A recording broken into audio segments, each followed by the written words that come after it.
cut down on the interceptions. He had 17 of them this year. Tied for the league lead so far, despite missing 5 games. He threw at least 1 pick in 11 of his 14 games. Dak's previous career high for interceptions was 13. That was back in his second NFL season. So the question is, look, we've heard that Mike McCarthy is going to run the offense, right? They promoted Brian Schottenheimer from another position on the staff. Is this what Dak Prescott needs to help him cut down on those picks? I don't know. I don't see it that way. I look at the coaching staff right now, and I say that there's a reason why the Cowboys had to promote from within to fill their offensive coordinator vacancy.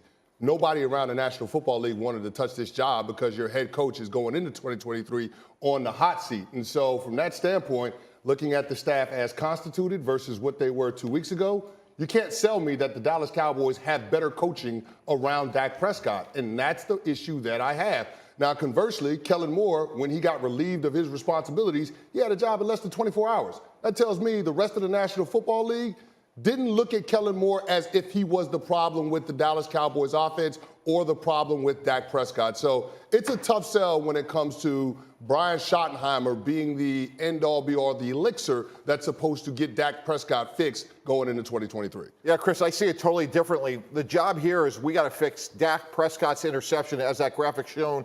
And for context, the rest of the NFL threw 58% of their interceptions when they were behind, which is understandable. So that's what needs to be fixed. Brian Schottenheimer, working with him at the New York Jets, helped Mark Sanchez lower his interceptions.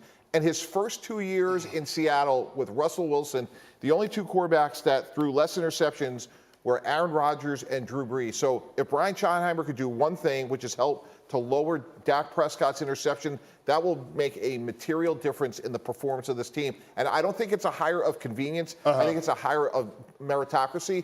And just because Kellen Moore got hired, that doesn't mean it's effective. We got to give that a grade of incomplete. Let's see how good this Charger offense is in the fall before we say just because he got hired, it was a good. Well, here's the thing I will push back on. Kellen Moore, when he's had Dak Prescott fully healthy, had the 6th ranked scoring offense, the number 1 ranked scoring offense, and the number 4 ranked scoring offense. So it's not as if Kellen Moore, being the play caller, hasn't been successful in terms of Dallas and Dak being able to produce at a really high level. And the other thing I'll push back on with Brian Schottenheimer, Nico, tell me the last time Brian Schottenheimer developed the quarterback. Mark Sanchez, we really going to use that as an example? I don't want to hurt any feelings here. Sam Bradford, we're going to use that as an example. How about the 2 years he was with Andrew Luck? Didn't make the playoff in either one of those seasons. And most recently, before Dallas, he was in Jacksonville with Trevor Lawrence his rookie year with Urban Meyer. That was an abject failure. So I can't see Brian Schottenheimer being the guy to fix Dak Prescott. I think the hardest thing here is going to be McCarthy and trying to cross every T and dot every I when we have seen issues with this football team and having organizational success with timeouts, clock management, game management. And when you're trying to call the plays and then you have all your assistants in your ear telling you, who just went down and who's the next guy up and where do you want this and where do you want that? And he's also trying to run the play sheets. Like that could be a little bit more devastating to them, having more issues when it comes to clock management and stuff that we glaringly obvious, the penalty issue. They have been undisciplined, an undisciplined football team. And how do you become more disciplined? I don't think your head coach carrying more responsibilities with calling the plays and being a guy that's going to be more influential on the quarterback play is going to have success. I think that this probably, them shuffling the deck here and having assistants gone and bringing new guys in, I don't think that makes this team a Super Bowl contending team. That was my thought, was like McCarthy's going to run the offense anyway. But to Ninko's point about his other responsibilities, you say that the Brian Schottenheimer hire means more than that, that he'll have more responsibility than just a ceremonial title. Absolutely, Dan. Like, my experience is when a head coach is a play caller on one side of the ball, they also have those other responsibilities dealing with the media, being the CEO of the team. So Brian Schottenheimer is going to be intimately involved with Dak Prescott. Like, we will see his impact, good or bad, because he will be spending the most time with Dak Prescott. Make no mistake about it. Even though Coach McCarthy is going to be the play caller, I've seen this countless times in my career. And again, my experience, Chris, I've just seen Brian do a great job emphasizing turnovers. His dad was a legendary coach. Marty Schottenheimer stood for one thing, like defense and not turn the ball over. And if they could change that one thing, I really think they can win the division because the gap between them and Philadelphia isn't that much. I think the one issue that they do need to fix is their offensive line because they haven't been able to protect Dak. And I don't care what you are as far as a quarterback. If you don't have protection in front of you, you've seen Patrick Mahomes in a Super Bowl without protection. What was he?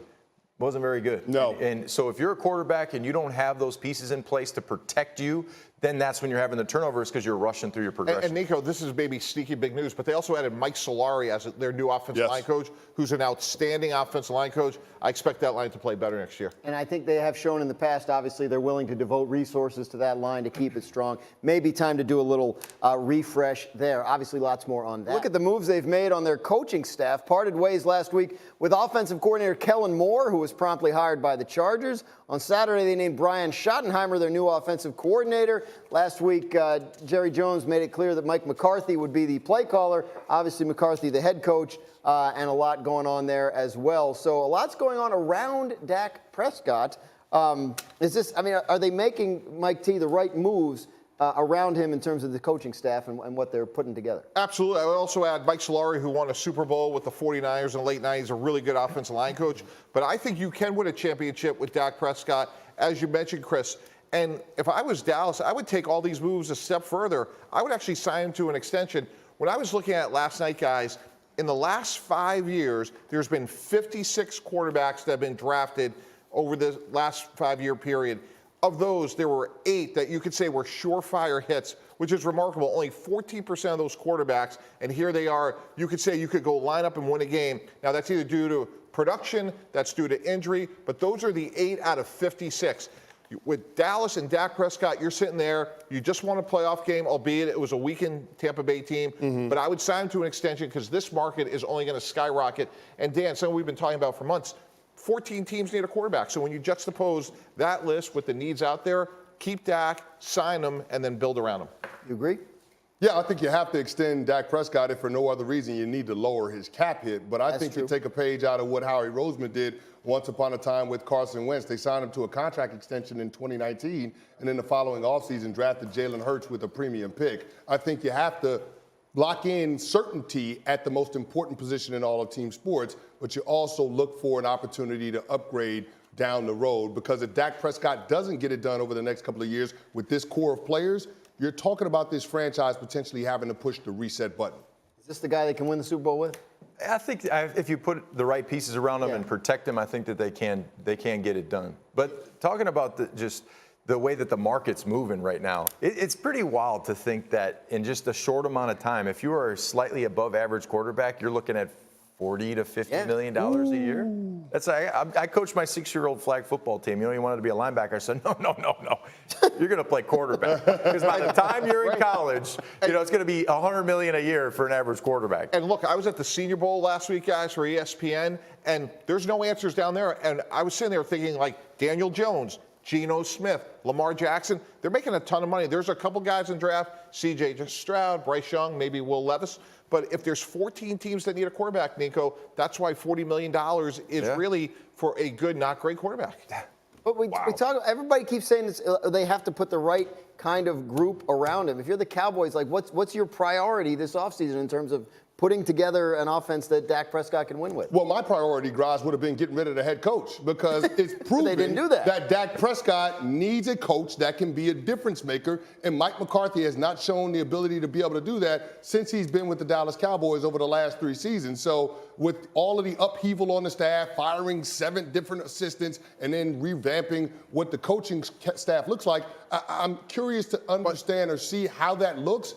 But it's hard for me to believe that it ends up putting Dak Prescott in a better position in terms of curbing some of the mistakes and being a more productive player. Mike McCarthy has to do better, but when you put his resume side by side by Sean Payton, they're exactly the same. Yeah, but here's the thing, though, Mike T. One guy sat out of football for a couple of years, and it cost the Dallas Cowboys nothing to get him. There's another guy that sat out of football for 1 year, and it cost the Denver Broncos 3 draft picks, including a first and a second, in order to get him. The NFL has told us, the difference between Sean Payton and Mike McCarthy. But their records are what their records are. And one guy got Coach of the Year, one guy didn't. So there's a difference in terms of the coaching. There's levels to this. If you're going to play that game, then say Andy Reid and Mike McCarthy ain't that different either, because the winning percentage ain't that far off. Wait a minute. So let's not do that. Let's not do that. I need some more coffee Andy Reid for this just one. had his team in a 10th conference championship game and is going to a 4th Super Bowl. I think they are a little bit different. Let's go back to Dak Prescott and the Cowboys. What's the biggest thing they need to do this offseason? Offensive line. Offensive line. If you look at just protecting the quarterback the last 3 years, they haven't been at the top of the league. They've been more towards the bottom, and that's health. They've lost some key pieces due to injury. So really, at the end of the day, if you can't protect your quarterback, you're in bad shape, and you have to do it. We've seen it in the past. You know, Patrick Mahomes in a Super Bowl didn't have a great offensive line, and it showed. So go and get some pieces, shore up that offensive line, and it's going to help your quarterback. Quick final word, Mike T. Yeah, look, Dak is the centerpiece of this team moving forward. Get him under as much cost certainty as you can. I agree. They lost a lot when they lost Amari Cooper. There are no receivers in free agency. You probably have to go draft a guy. And I do think if they can solidify those couple of pieces, they can close the gap with the Philadelphia Eagles.